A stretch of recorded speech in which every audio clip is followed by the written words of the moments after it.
Sorry if my voice is a little hoarse. I'm a little sick, so. One of my greatest hobbies has been actually messing around with friends and playing some role-playing games.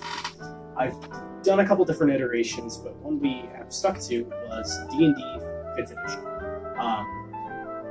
And I decided at one point when I started DMing that I was going to interview some of my friends' characters. Of, like, the Grandmaster for the cult is my wife, and I'm trying to stop them because they want to end the world, and I just wanted to sing, so...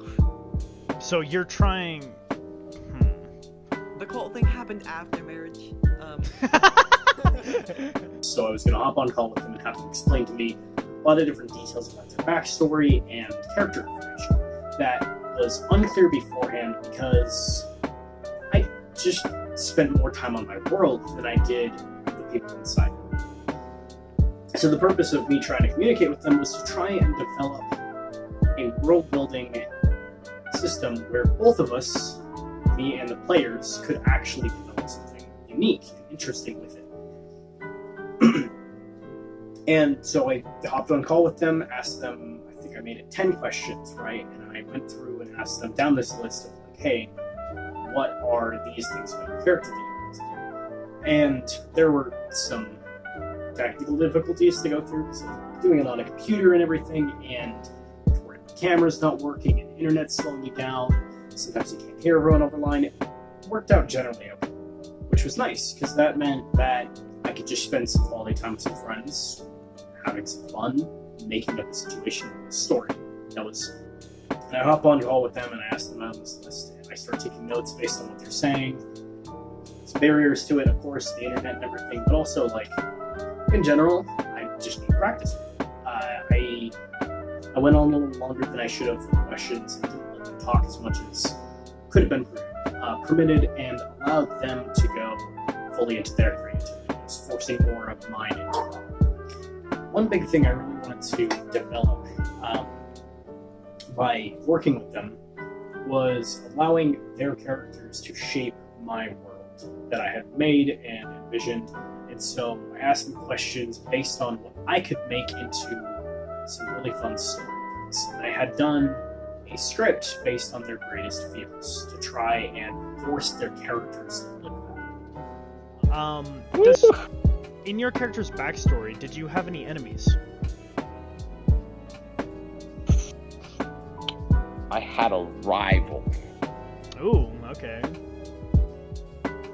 Debating for my rival if he should be my brother or just another person.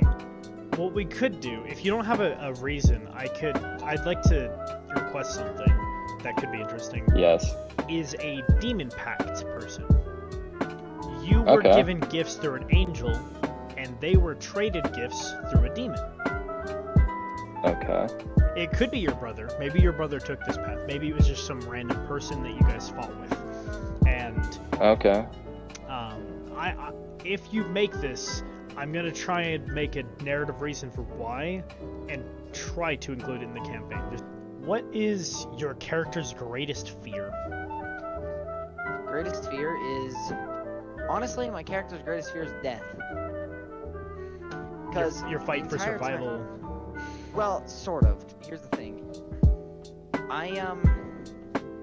It was death. Let's just think, because I don't think it would be death now, since obviously I wanted revenge.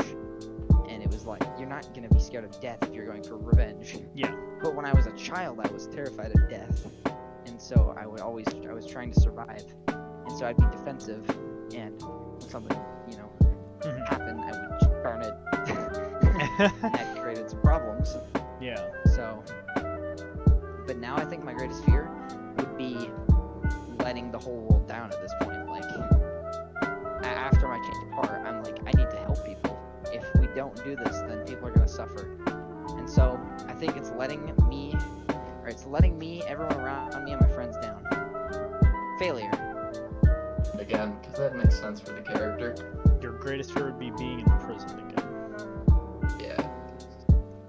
Major part of his backstory. What was the part about prison that made your character scared? Probably the terrible conditions. Not allowed to do magic. Oh. Backbreaking work, I don't know, something like that. So you said he didn't get captured by the necromantic group. Did he get imprisoned before that, and then? No, he joined got Lively? captured. He got captured, then he escaped. Oh, so you're an escaped convict. Yeah, that's. And not only was that a really involving experiment, it allowed me to go a lot further than I originally planned and develop something much deeper and much more fulfilling than I originally expected. It's a really enjoyable experience being able to talk back and forth like that. I understand why people do it all the time in general media, but it's really fun to do with some friends. It seems weird at first, but you should get past that,